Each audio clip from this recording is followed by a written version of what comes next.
السلام عليكم ورحمة الله وبركاته. صباح الورد عليكم يا رجالة، أخباركم إيه؟ يا رب كله يبقى بخير وبأفضل حال.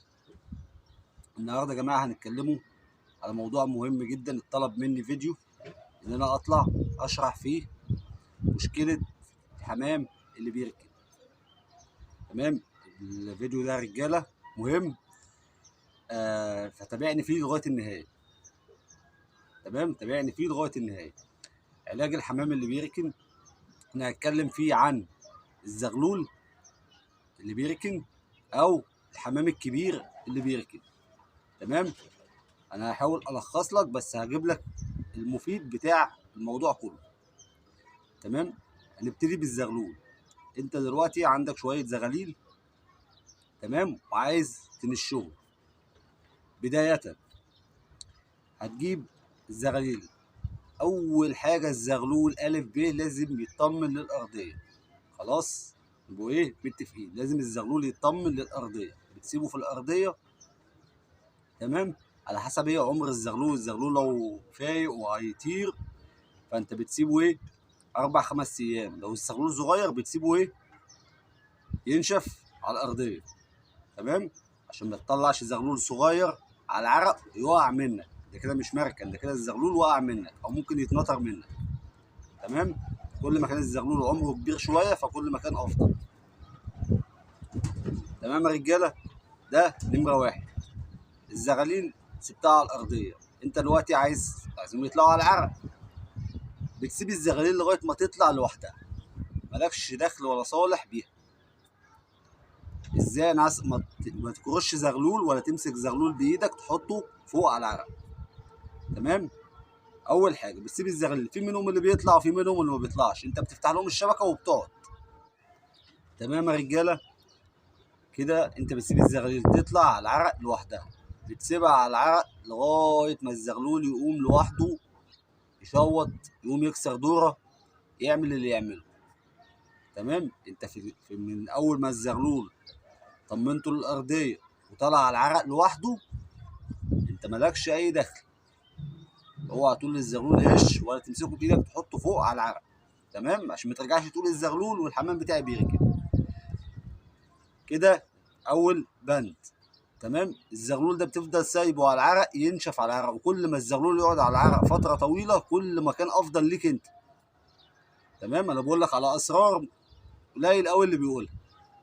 كل ما الزغلول قعد فتره طويله فوق على العرق كانه واخد دشار محترم. تمام، وكل ما الزغلول سنه كبر فك ريشه او اتنين كل ما كان افضل برضو ليك انت. تمام، افضل في ايه؟ افضل ان الزغلول مش هيشوط كتير. افضل ان الزغلول مش هيروح ينزل على غايه تانية. هو قعد على العرق قرر وبقى دقرم على العرق، وبقى الدنيا بقت جميله وعلم المكان كله. تمام، وبيقوم وبيروح يتنقل على العرق وحفظ كمان العرق واطمن للعرق عندك. خلاص، ده بالنسبه للزغلول. اول ما يبتدي يقولوا يتلاقوا بيقوموا مع بعضهم بتديهم كل يوم كرشه واحده فقط. ده بعد ما الزغاليل قامت لوحديها. تمام، بتدي لهم كرشه واحده فقط، تطلع كل يوم. وكل دوات يحط تحتيه خط. كل ده انت بتعمله والزغلول في ميعاد كلفته.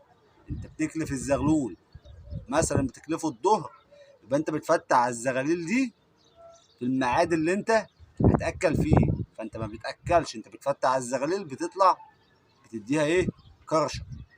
تمام، على الريق، ما اكلش ولا حط حبايه عوجه في بقه.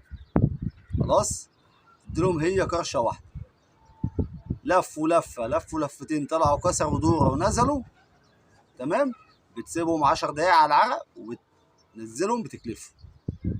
هو كده اللي انت عملته معاهم كده ده النهارده. تاني يوم كذلك الموضوع، نفس الموضوع هتعيده لغايه ما الزغاليل تبتدي تطير وتمسك مع بعضها. اول ما الزغاليل دي تمسك مع بعضها، كل ده انت كل يوم بتدي لهم واحده بس. والصبح واحده بس الصبح اللي هو في ميعاد كلفتهم. نش الزغاليل مغارب. خلاص، او في العصارة او في التماسي. الكلام ده قبل الظهر، بعد الظهر، على حسب ما انت بتكلف الزغاليل بتاعتك. خلاص، نيجوا لفرد الحمام الكبير اللي بيركن.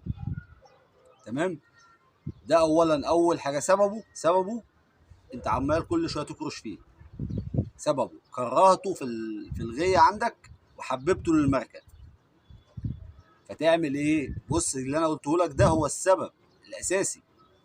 انت تعمل حاجه، تعمل العكس بقى.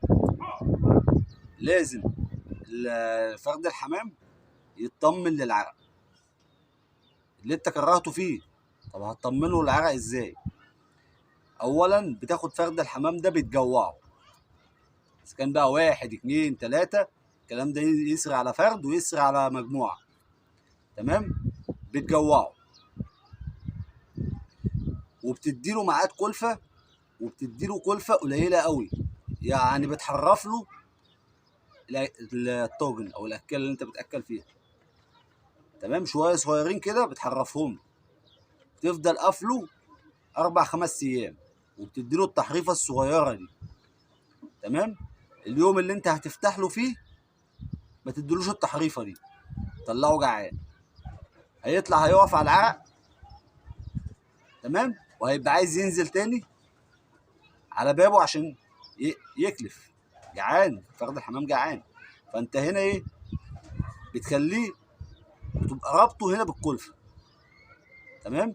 وما تكرش فيه على العرق وهو واقف على العرق ابدا، يطلع على العرق، ينزل من على العرق، يكلف، تفضل معاه 3 4 ايام. تمام؟ تعمل معاه كده، وبعد كده تطلعه برضو على جوع في الميعاد اللي انت بتكلف فيه فرد الحمام. تديله كرشه واحده، ما فيش 2، كرشه واحده فقط تديها له. طار راح على المركن، مش هيغيب ثواني وهتلاقيه جالك. تمام؟ اول ما يجيلك ما تكرشوش تاني، اكلفه واقفل عليه في بابه. تاني يوم نفس الموضوع، تفضل تعيد معاه كده.